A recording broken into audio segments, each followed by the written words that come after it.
हिंदू राष्ट्र कैसे बनाएंगे? कैसे सभी जाति के लोगों को एकत्रित करेंगे और फिर आप हिंदू राष्ट्र की मांग करते हैं और जिस गद्दी पर आप बैठे हैं उस गद्दी की इज्जत कैसे बचेगी अगर इस तरह की जो घटनाएं सामने आ रही है, जिस तरह की जो घटनाएं सामने आई है यूपी के इटावा जिले से बकेवर थाना क्षेत्र के दादरपुर गांव की, जहां पर एक कथावाचक के साथ जिस तरह से अमानवीयता की गई है, जिस तरह से अभद्रता की गई है, उससे यही लगता है कि आने वाले समय में लोग सनातन को छोड़कर जो है दूसरे धर्मों की तरफ रुख करने लगेंगे। और इसका सबसे बड़ा कारण क्या है? इसका सबसे बड़ा कारण जो है वो हमारे समाज में बैठे कुछ विधर्मी लोग हैं, जिसकी वजह से इस तरह की घटना को अंजाम दिया जाता है।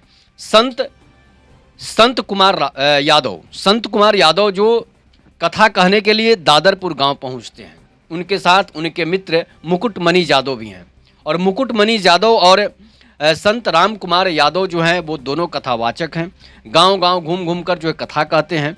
उसके पहले संत राम कुमार यादव स्कूल चलाते थे कानपुर में। जो स्कूल की बिजनेस जब सफल नहीं हुई तो एक सस्ता उपाय लोग समझ लेते हैं कि हम अगर कथा कहने लगेंगे तो हम अच्छे खासे पैसे अर्जित कर लेंगे। और सनातन का सबसे बड़ा नुकसान करने वाला जो विकट स्थिति है, जो विकट बिजनेस ये बन गया है, वो सबसे बड़ी यही है कि लोग चाहे वो पढ़े लिखे नहीं, शास्त्र का उनको ज्ञान हो या ना हो, संस्कृत का उन्हें ज्ञान हो ना हो, अगर वो झोला लेकर जब चल देते हैं भगवा चोला पहनकर, तो लोग समझ लेते हैं कि ये संत है और उनसे अब अर्थ की कमी नहीं रह जाती। अब वो पैसा कमाना शुरू कर देते हैं, हवन यज्ञ पूजन जो करने लगते हैं, उससे क्या होता है कि उनका आजीविका चलने लगती है। सनातन ही एक ऐसा धर्म है जो कभी किसी को भूखे नहीं मरने देता है, चाहे वो रंक हो या भिखारी हो फिर राजा हो।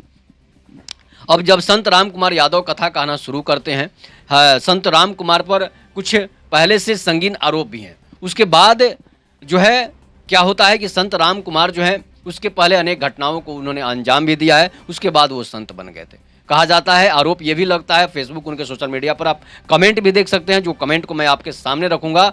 जो है कमेंट जो आता है तो लोग कहते हैं ये कि हिस्ट्री सीटर है, इस पर ब्राह्मण की लड़की को भगाने का भी आरोप है, ऐसा कमेंट में देखा जा सकता है। पब्लिक लोगों का जब इस तरह की घटना हुई है तो उस पर लोगों ने आरोप लगाए हैं, जो कि उसी के समुदाय के लोग हैं। उसके बाद क्या होता है कि संत जो है राम कुमार संत यादव जी पर जो है वो क्या होता है कि दादरपुर गांव जो है वो ब्राह्मण बहुल गांव है, वहाँ पर जो है ब्राह्मण समाज की संख्या अधिक है।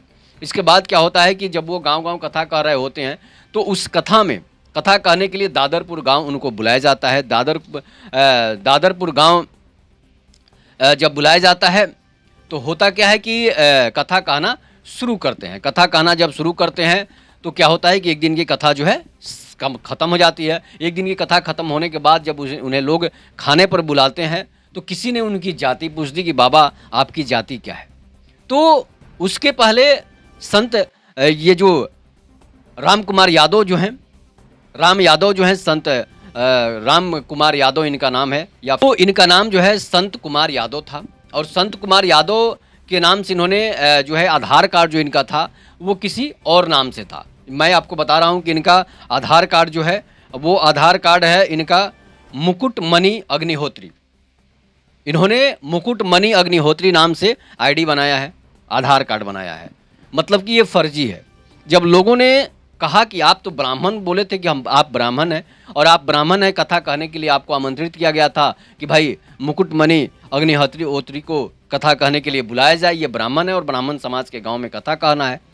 इसके बाद उन्हें बुलाया गया था, लेकिन जब उनसे जाति पूछी जाती है तो अचानक अनायास से उनकी जाति निकल जाती है कि हम यादव हैं, संत कुमार यादव। अब इसके बाद विवाद शुरू हो जाता है। कुछ ब्राह्मण समाज के लोग हैं जो उनको अनपढ़ कह सकते हैं, जो अच्छे लोग हैं वो तो ऐसा विरोध नहीं कर सकते हैं। जो पढ़े लिखे लोग थे वो बोले कि चलो कोई बात नहीं है, जाति से इसको कोई मतलब नहीं है, कथा कह रहा है तो कहने दीजिए। लेकिन कुछ उसमें भी दुष्ट प्रवृत्ति के लोग हैं, रावण तो भी ब्राह्मण ही समाज से था, तो समझिए कि उन्होंने अब इनका पिटाई शुरू कर देते हैं लोग कि तुम यादव हो और ब्राह्मण बनकर जो है आए हो हमारे गांव में कथा कहने के लिए। उसके बाद गांव के लोग जो अदर जाति के भी लोग थे उस पर टूट पड़ते हैं और उसे गिरफ्तार कर लेते हैं। समझिए कि एक तरह से भीड़ जो है उनको पकड़ लेती है। पकड़ने के बाद जो है उनके बाल को मुड़वा दिया जाता है, उनके टीक को काट दिया जाता है। टीक काटने के बाद जो है उन्हें जो है प्रताड़ना की जाती है। इसके बाद पुलिस को फ़ोन किया जाता है, पुलिस आ जाती है। गाँव के लोग ही फ़ोन पुलिस को करते हैं, ये नहीं कोई दूसरा करते हैं।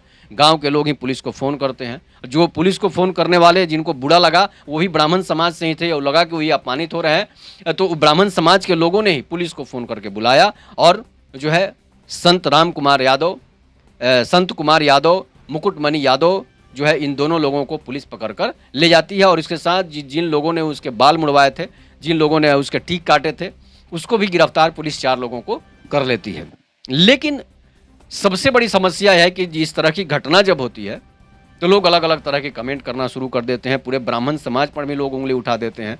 अगर ब्राह्मणों ने ऐसा किया है तो फिर उसका विरोध भी ब्राह्मणों ने ही किया, पुलिस को खबर ब्राह्मणों ने ही किया, मदद भी ब्राह्मणों ने ही किया, खाना ब्राह्मणों ने ही खिलाया। तो इस तरह की जो समस्या है ये किसी जाति विशेष पर नहीं है। अगर जो गलत किया है वो गलत है, उसको ही आप गलत बोल सकते हैं। यह नहीं पूरे समाज को आप गाली दे सकते हैं, पूरे ब्राह्मण समाज को गाली दे सकते हैं। अगर कोई एक पिछड़ा और दलित समाज अगर कोई गलती करता है तो पूरे दलित समाज को आप बदनाम नहीं कर सकते हैं, पूरे स्वर्ण समाज को आप बदनाम नहीं कर सकते हैं। जो भी गलत है उसके साथ जो गलत किया है वो गिरफ्तार हो चुका है। आप उंगली जब लोग उठाते हैं तो पूरे समाज पर उंगली उठा देते हैं। सबसे बड़ी समस्या यही है, नफरत का सबसे बड़ा समस्या पैदा होने का कारण यही है। अगर गलत जो आरोपी है उसको आप दोषी करार देंगे तो फिर समाज में नफरत कभी नहीं फैलेगा। अगर आप पूरे समाज को गाली देगा, मुसलमान आतंकवादी है, पूरे मुसलमान को आतंकवादी कहेंगे तो ये नफरत आपके प्रति फैलेगा ही, चाहे वो किसी भी जाति या धर्म के लोग हों। अगर जो गलत कर रहा है तो उसके साथ अगर गलत होता है, उसके साथ अगर उसी को आप गलत कर ठहराएंगे तभी जाकर आपका समाज बनेगा, नहीं तो पूरे समाज को आप बदनाम करेंगे तो कभी आपका समाज बनने वाला नहीं है। तो इस तरह से हिंदू राष्ट्र बनाने वाले जो भी लोग हैं, वो जो सपने देख रहे हैं हिंदू राष्ट्र बनाने के लिए, वो इस पर कार्रवाई करने के लिए इस पर बोलें। नहीं बोलिएगा तो फिर आपका समाज आपसे टूटते जाएगा। अब वो दिन भी आ जाएगा जब आप गद्दी पर बैठने लायक नहीं रहेंगे, आप शंकराचार्य बनने लायक नहीं रह जाएंगे। अगर वो यादव टाइटल बदल ही दिया, नाम बदल ही दिया, तो फिर आप उसको बाल मुड़वाने की और टीक काटने की कोई ज़रूरत नहीं थी। उसको आप पुलिस से अरेस्ट कराते कि भाई ये फर्जी है, ये बाबा नहीं है, ये ढोंगी है, ये फर्जी बाबा बनकर जो है कथा कहते चल रहा है। आप संविधान है, कानून है, देश कानून और न्याय से चल रहा है, संविधान से चल रहा है, आप उस पर कार्रवाई नहीं कर सकते हैं। खुद आप कानून को हाथ में नहीं ले सकते हैं। अगर आपने खुद कानून को हाथ में लिया है तो सज़ा आप भुगतेंगे, आपको सज़ा होगी। 6-7 साल के लिए आप निश्चिंत हो जाइए कि आप जेल चले गए। तो इस तरह से इस घटना पर काफ़ी बखेरा भी खड़ा हो गया। अखिलेश यादव अलग आरोप पूरे ब्राह्मण समाज को अपमानित कर रहे हैं। इसके बाद भी बहुत सारे ऐसे नेता हैं जो ब्राह्मण समाज को अपमानित कर रहे हैं। लेकिन जो कार्रवाई किया है, जो गलत काम किया है, आप उसी पर उंगली उठा सकते हैं। तो इस तरह की घटना अगर भारत में होती रहेगी तो फिर भारत को हिंदू राष्ट्र की कल्पना जो लोग कर रहे हैं उन्हें इस कल्पना को त्याग देना चाहिए कि कभी भारत हिंदू राष्ट्र बन सकता है। आपको सभी समाज के लोगों को लेकर चलना है, चाहे वो गलत हो सही हो, उसके लिए कानून बना है। आप कानून हाथ में नहीं ले सकते हैं, चाहे वो कोई भी समाज का लोग हो। अगर भगवान राम सबरी के घर जूठे बैर खा सकते हैं, निषाद राज के घर अपना खाना खा सकते हैं, तो फिर आपको कौन सी छुआछूत दिखती है? फिर आपको कौन सी छुआछूत की बीमारी आपको लगी हुई है? ये बीमारी आपको भगाना होगा, नहीं तो फिर समाज बंटने में देर नहीं लगेगी। और जैसे ये लोग कर रहे हैं, जिस तरह से ये लोग किसी और जाति के लोगों को अपमानित कर रहे हैं, इसी की वजह है कि आज भारत में इतने धर्म बन चुके हैं। नहीं तो सिर्फ और सिर्फ एक सनातन धर्म होता। तो इन पाखंडियों से, इन ऐसे लोगों से, और जो संत कुमार यादव जैसे पाखंडी अगर हैं तो उसके लिए कानून है। अगर पीटने वाले जो लोग हैं उसके लिए भी कानून है। पूरे समाज को बदनाम करना, पूरे संत समाज को बदनाम करना, ये गलत चीज़ है। तो अब इस पर आप लोग अपनी प्रतिक्रिया जोड़ दीजिएगा। तब तक के लिए नमस्कार, जय हिंद, जय भारत, जय श्री राम।